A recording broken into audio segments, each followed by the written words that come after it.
या संदर्भात त्या कमिटीच्या संदर्भातली अंतिम सुनावणी ही चॅरिटी कमिशनर या ठिकाणी घेत आहेत। त्यामुळे त्यांच्या नियमानुसार ते योग्य कारवाई त्याच्यावर करतील। पण लॉ अँड ज्युडिशियरीला मी या ठिकाणी असे आदेश दिले आहेत की यांच्यावर FIR दाखल करा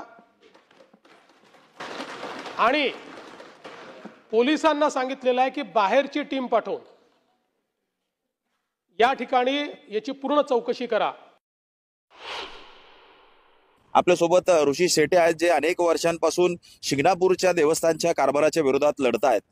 कसा कारभार सगळा शनी शिंगणापूर देवस्थानच्या विश्वस्त मंडळाचा सुरू आहे आणि सगळा पैसा लाटला जातोय।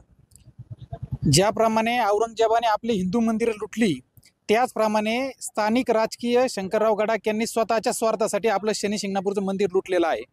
ते लुटण्याची पद्धत इतकी खतरनाक होती की जी व्यक्ती या जगात अस्तित्वातच नाही अशा व्यक्तींच्या नावाने ते लोकांना परमानंट ऑर्डर काढण्यात आले। ते 2-2 वर्ष हजर दाखवले, त्यांच्या नावावर पेमेंट घेतलं आणि त्यांना पुन्हा कामावरून काढण्यास सुद्धा पत्र असे यांच्याकडून देवस्थानकडून जाहीर करण्यात आलं। म्हणजे जी व्यक्ती ह्या जगात अस्तित्वात नाही नावाची।